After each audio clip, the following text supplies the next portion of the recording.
So as I've mentioned before, if you watched the blood pressure video before this one, that blood is always flowing through the heart because of pressure gradients. And it will always flow from high pressure to low pressure. So in this video, we're going to take a look at how does the heart generate that pressure that initially starts blood flow into the arterial system, and how do we regulate that.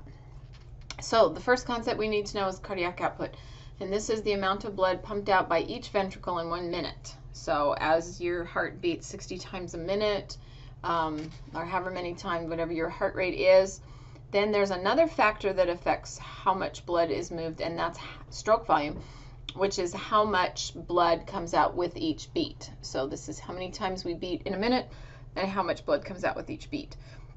And that will equal our cardiac output. Now, because we have about 5 liters of blood in our body, and because we beat on average 75 times a minute during wakeful times, also depending upon the degree of our cardiovascular health, and we pump out about 70 milliliters per beat, then that's going to add up to, or that's going to come to produce 5.25 liters per minute. So what that means is that every minute our entire blood supply is circulating through our body and coming back to its original starting place. So all of our blood goes through one point as it travels through the blood, or travels through the body in a minute. Now, that's typically how much, under normal resting conditions, how much blood our tissues need. But if we have a greater oxygen demand or nutrient demand somewhere in our body, then we can increase this cardiac output, either by increasing heart rate or stroke volume, or both of them.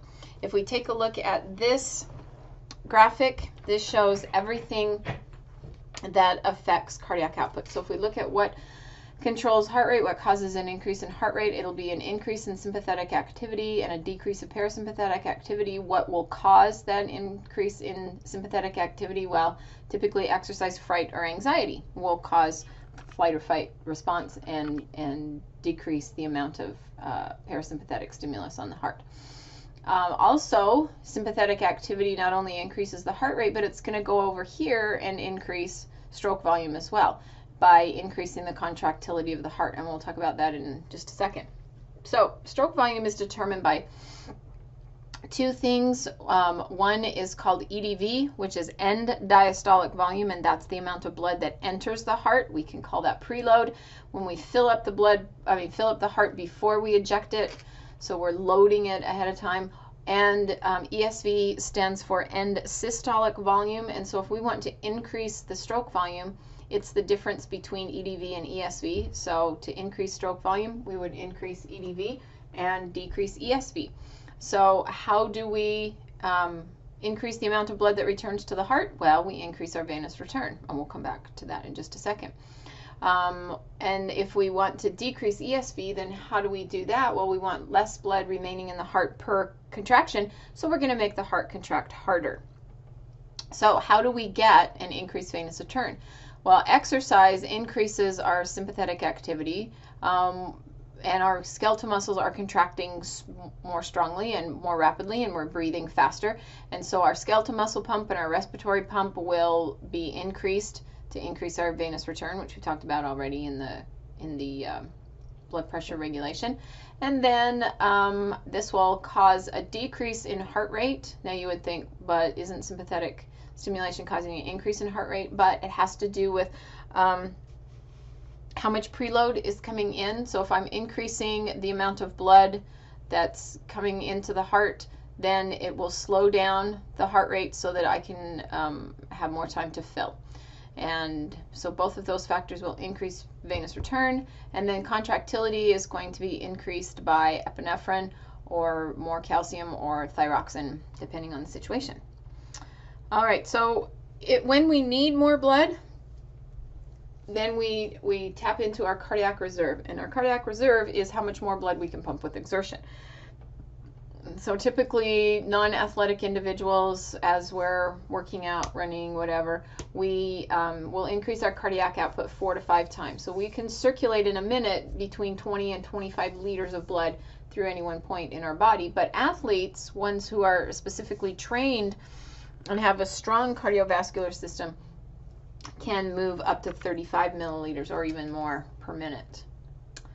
All right, so I briefly mentioned what stroke volume was. Stroke volume is the amount of blood that leaves the heart per beat. And how do we determine that? Well, we take how much comes into the heart and how much remains in the heart, and then that gives us our stroke volume. So EDV, end diastolic volume, how much blood is in the ventricle after it's filled, about 120 milliliters. ESV is how much is left after it contracts, and it's about 50 milliliters. So keep in mind, the heart does not empty with each beat. That a little less than half of the blood that entered remains in the heart. So SV ends up about 70, and how do we change that? So we can change that through preload.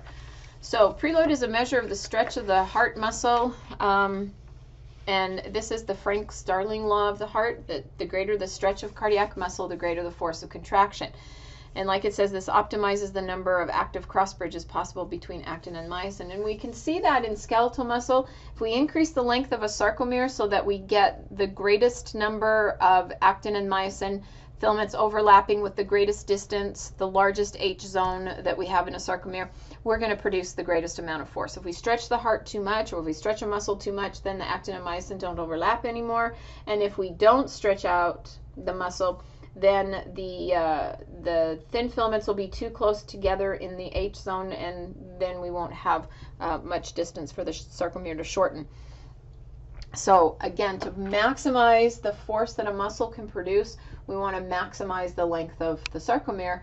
Now, in our skeletal muscles, all we have to do is stretch out our limbs, and that would stretch out a muscle, but you can't grab onto the ventricle of the heart and stretch that out. So how do we get that to happen when we do that? By filling with blood. So as we increase EDV, it will stretch out the ventricle, like putting air into a balloon or water into a balloon. And EDV will increase as we increase our venous return. And then we'll get conversely a slower heart rate, which gives us more time to fill the ventricles and increase our preload even more. And exercise will speed up our venous return. So all of these things are going to work together to increase our stroke volume. And like it says, stroke volume may actually double due to preload and the slowing of the heart, so that you have more time to fill. And then there's contractility. How do we make the heartbeat stronger even with preload? And so we want to, well, after we load it, now we want to pump the blood out. So how do we make it stronger once we want to pump the blood out? Well, calcium is also always a determinant of how strong muscle contraction can be by allowing more actin and myosin to bind with one another. So if we make more calcium available in the sarcomere, more tropomyosin, it will be pulled out of the way of the myosin binding sites on actin, and more contraction can take place. So we have calcium coming in. I'll show you a little picture of that in just a second. So the calcium channels that we had with the cardiac muscle action potential, if we can make them more permeable and increase more calcium release from the sarcoplasmic reticulum, then that will cause a more complete ejection of blood and a lower ESV. So contractility will increase with an increase in sympathetic stimulation, because epinephrine will make the heart more permeable to calcium. And if I have too little calcium, or if I have too much potassium or too many hydrogen ions, then that is going to decrease the contractility that I have in the heart. So here's an example of how does sympathetic stimulation increase contractility. So there's norepinephrine or epinephrine, it doesn't matter, it's beta adrenergic receptor. We'll bind to that. That will activate GDP, which will come over here and activate not activate GDP, this will activate G protein. And then G protein will come over here and activate adenylate cyclase, which will increase cellular levels of cyclic AMP, which will trigger a protein kinase that will activate the calcium exit from the sarcoplasmic reticulum, Or if I have calcium coming in from the outside, I don't have to have a neurotransmitter or a hormone doing this. Calcium coming in from the outside will also activate the protein kinase and then cause more calcium to be released on the next beat. So this calcium came out, calcium came back in. Okay, now unfortunately afterload can inhibit contractility, and so this would be if there was too much pressure on the pulmonary and aortic valves, and so the ventricles had to work harder to push the blood away from the ventricles and away from the valves and open them up. Fortunately, in healthy individuals, this is not a problem, but we do see problems with afterload on individuals with hypertension. And so you can see if I have afterload, more blood remains in the heart, and I have a decreased ESV, and my ejection fraction will be less. So this just shows, here's what happens with preload. More blood comes in. You can see the volume of the heart increasing, and then afterload is this pushback on the valves, and so the heart has to push that much harder to open up those valves and allow the blood to exit the heart. All right, so how do we control cardiac output? Well, there are two different ways. We have, first of all, extrinsic innervation of the heart. So this is where the vagus nerve or sympathetic efferents from the thoracolumbar region of the spinal cord will act on the SA node and the AV node, or in the case of sympathetic stimulation, will also act on the contractility of the heart muscle. So keep in mind, sympathetic division increases heart rate and force with the presence of norepinephrine. Parasympathetic, on the other hand, decreases heart rate because the vagus nerve and its neurotransmitter acetylcholine will actually hyperpolarize the heart and slow it down. And what's interesting here is that the SA node really wants to fire much more quickly, likes to gallop along. And so it wants to beat more up around 100 beats per minute, but the vagus nerve is always stimulating the heart, and its stimulation slows it down, and therefore our resting heart rate is actually about 25 beats per minute slower than what our heart wants to contract. So if we cut the vagus nerve, then the heart rate would go right back up again. Here is a diagram that shows where the nervous stimulus comes from. So here in the medulla, we have two heart centers. We have the cardioacceleratory center that works with the sympathetic stimulation, and then we have the cardioinhibitory center that works with the parasympathetic stimulation.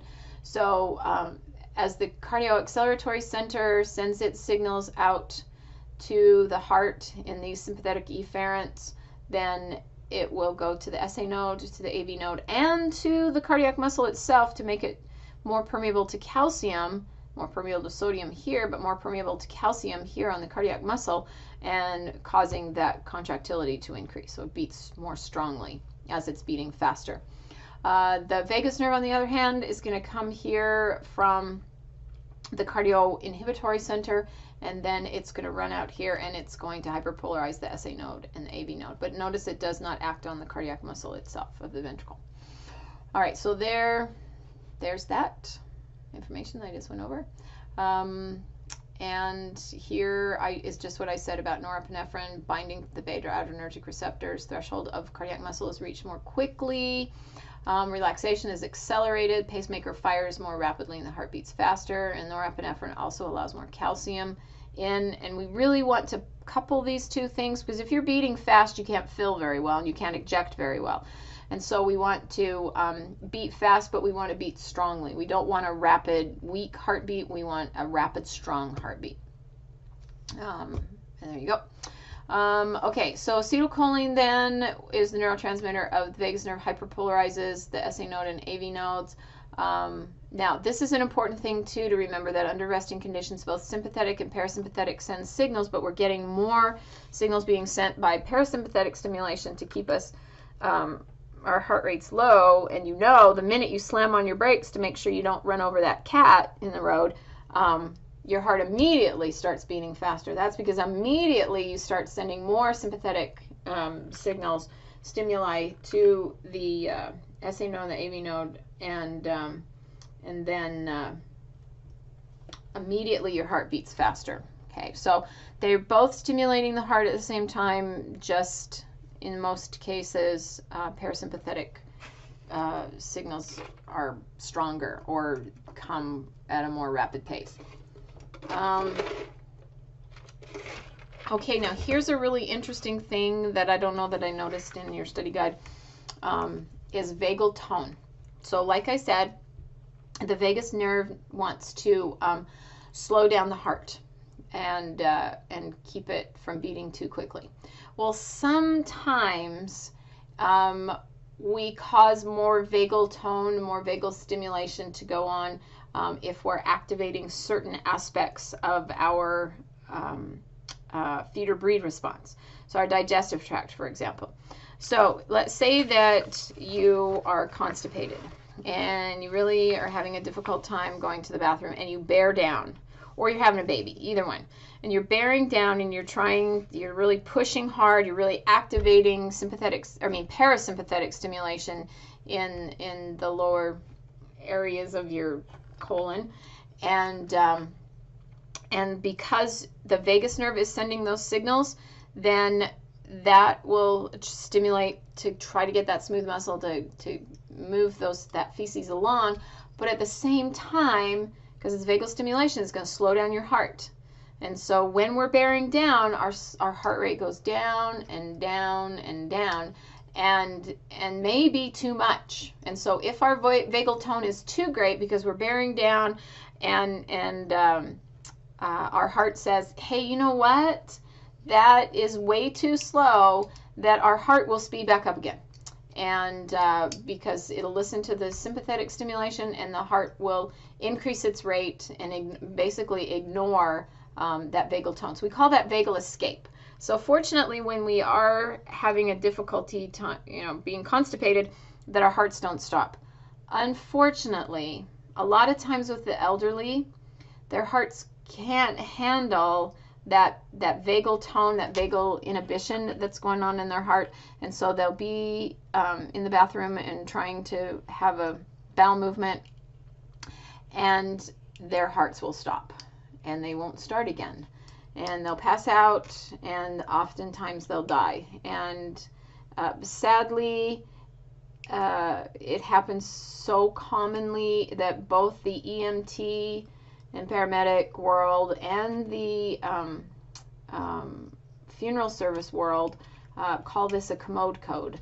So they know that if it comes across a call that there's a commode code, then they know that the patient or the individual that's passed away is in their bathroom and has died because of too much vagal stimulation.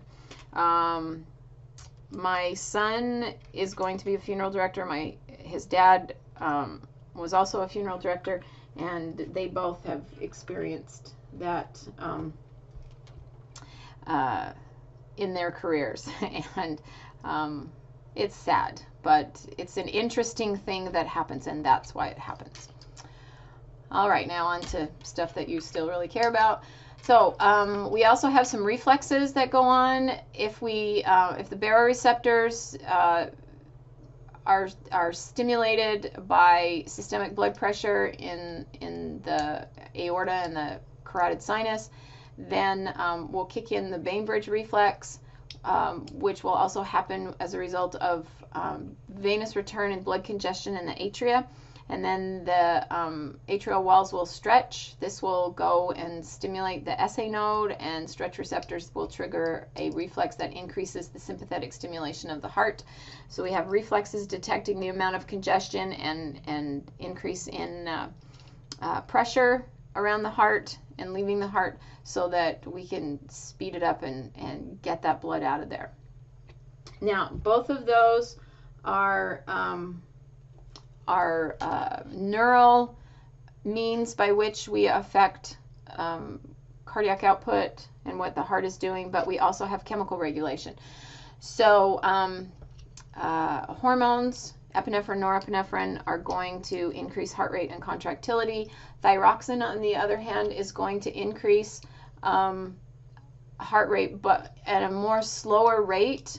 If you have thyroxine in large quantities, that means your metabolic rate will increase. And if your metabolic rate has increased, then your cells need more glucose and oxygen. And so it causes the heart to have the ability to supply that extra glucose and oxygen to the highly respiring tissues. Okay. I'm not going to go through the ions. I don't know how much will be on the exam about ions, but there's that if you want to take a look at that. And other factors that are going to affect heart rate are age, gender, exercise, and body temperature. This body temperature thing, know that as you are warmer, as your body temperature goes up, your heart rate goes up, and as your body temperature goes down, your heart rate goes down. And this is really interesting when you think about, well, why, when I'm hot, why would I need a greater cardiac output? Well, I need to move more blood around so that I can do evaporative cooling, so I can get it back to my core and cool me down. And then why would I want my heart rate to slow down when I'm cold? Well, one, I don't want to move as much blood out to my extremities so that I cool off my blood too rapidly. But there's a more important reason why our heart rate slows down as an effect of cold temperature, and that's something called the mammalian diving reflex. If you've ever noticed when you jump into a cold swimming pool and you realize how cold it is, you hold your breath and you feel like your heart just stopped. Well, what that whole mammalian diving reflex is part of cardiac output and respiration, so that mammals that are living in the oceans and cold temperatures, as they're feeding in the water, that they can spend more time underwater and not have to come up for air as much. And it's something that in my classes I talk about a whole lot. I think it's a very significant concept. But if you're interested in knowing more, I don't know if they'll get into it in respiration in this class or not, but I love the mammalian diving reflex. It's really cool. Okay, make sure, I guess I didn't see this in the study guide somewhere, but make sure you know what tachycardia is, abnormally fast heart rate, lots of things. So heart rate greater than 100 at rest. Okay, so you're just sitting in your chair and your heart rate's above 100, then you know something's wrong. Bradycardia, on the other hand, is a heart rate slower than 60, so 60 and 100, those are, the two extremes of our SA node. So why do we have bradycardia? Well, most of the time it's fine. Decreased body temperature, sometimes medication, some parasympathetic stimulation, or endurance type athletic training. So the more that you work out and do cardiovascular kinds of training activities, aerobic activities, that will increase the strength of your heart and cause your heart to beat fewer times in a minute because you are delivering more blood per beat. I'm just going to show you this. I don't know that we talked about this, but congestive heart failure is where the cardiac output of the heart is so low, but blood circulation is inadequate to meet tissue needs. Usually with congestive heart failure, it gets worse and worse and worse because of problems with the myocardium, because of atherosclerosis, high blood pressure, multiple heart attacks, smoking, COPD, and pneumonia can all significantly contribute to the lack of your heart's ability to pump blood. So when I talked about with blood vessels, when we talked about atherosclerosis, here's why we have so much coronary atherosclerosis, because the blood entering them is the most oxygen and nutrient rich. It's not really full of fat, but you know what? Nobody else has taken out any of that stuff yet. So so there's that, and then the coronary arteries are very small, and then they branch rapidly, so the bifurcations are places where the plaques can build. Persistent high blood pressure is when our baroreceptors reset to a higher level, and then that creates afterload, and our ESV is going to rise. The myocardium can hypertrophy, and so that stress on the heart. We don't want cardiac muscle to hypertrophy like we want skeletal muscle to do that. And so the myocardium becomes progressively weaker, just like when you blow up a balloon too many times and it stretches out, and the wall of the balloon's not as strong anymore. That's also kind of what's happening with cardiomyopathy. And there are different reasons why cardiomyopathy happens, but the outcome is that cardiac output is poor because the ventricular contractility is impaired, and the condition continues to worsen. I think I mentioned this before. Left side failure is if the left side can't pump the blood out to the rest of the body, then it's going to back up in the lungs, and we're going to get pulmonary congestion and pulmonary edema. If we have a right side failure, then the blood's going to back up in the systemic circulation, most noticeably out in the extremities. Hands and feet will become swollen, and the blood will remain out in the body, and it will stagnate. Heart murmur is just when blood's flowing back and we have valves that don't work properly within the heart, and they allow blood to move back the other way. And